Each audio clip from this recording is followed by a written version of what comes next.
Aujourd'hui, dans l'actualité crypto du 29 mars, plusieurs signaux importants montrent que le marché continue d'évoluer entre tensions géopolitiques, adoption institutionnelle et innovation technique. On commence directement avec Bitcoin. Une information importante concerne El Salvador qui continue d'accumuler du Bitcoin. Le pays aurait ajouté environ 31 bitcoins supplémentaires au cours des 30 derniers jours, poursuivant sa stratégie d'achat régulier malgré la volatilité actuelle. Cette accumulation progressive montre que certains États continuent de voir Bitcoin comme un actif stratégique sur le long terme. Toujours du côté institutionnel, les ETF Bitcoin continuent d'attirer des capitaux. Selon certaines données récentes, environ 56 milliards de dollars ont été injectés dans les ETF Bitcoin, alors que plusieurs dirigeants financiers commencent à promouvoir Bitcoin comme une alternative crédible à l'or. Ce positionnement est intéressant, car Bitcoin est de plus en plus comparé aux actifs refuges traditionnels. Et justement, le contexte géopolitique pourrait jouer un rôle important. Au cours des dernières 24 heures, le trafic maritime dans le détroit d'Ormuz a été particulièrement surveillé, une zone stratégique pour le commerce mondial et l'approvisionnement en pétrole.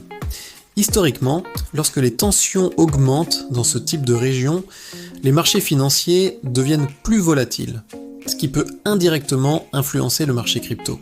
Du côté d'Ethereum, plusieurs annonces techniques importantes ont été faites. Un nouveau projet baptisé Ethereum Economic Zone a été annoncé, visant à améliorer la coordination entre différentes solutions blockchain et réduire la fragmentation du réseau. Ce type d'initiative pourrait améliorer l'expérience utilisateur et faciliter l'adoption de la technologie Ethereum sur le long terme.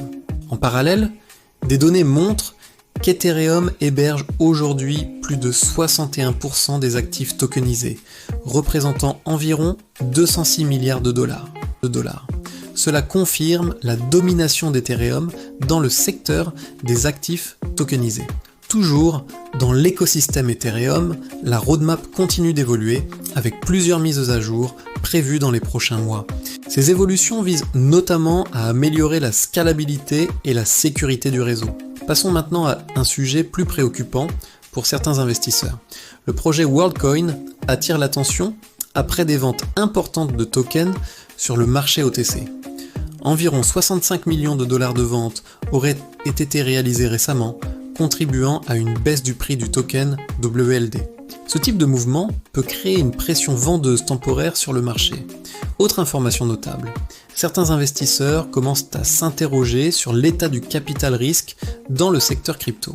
Selon certains dirigeants du secteur, les fonds levés il y a quelques années arrivent maintenant dans une phase de sortie, ce qui pourrait entraîner une pression vendeuse supplémentaire sur certains projets. Cela pourrait expliquer certaines baisses observées sur des altcoins récents. Toujours dans le contexte macroéconomique, les marchés financiers restent influencés par les anticipations autour des taux d'intérêt et de l'inflation. Les investisseurs surveillent attentivement les décisions des banques centrales, car ces facteurs ont un impact direct sur les actifs risqués, y compris les crypto-monnaies. Enfin, un point intéressant concerne la performance historique des actifs en période d'incertitude. Depuis 2011, certaines données montrent que Bitcoin a fortement progressé dans des contextes de tensions économiques ou géopolitiques.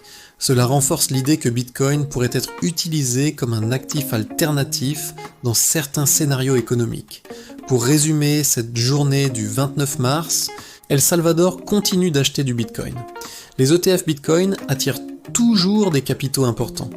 Ethereum renforce sa domination dans les actifs tokenisés.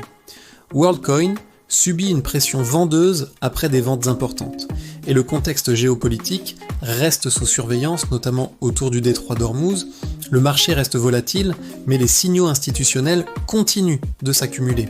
On surveille maintenant attentivement les prochains mouvements du marché dans ce contexte global.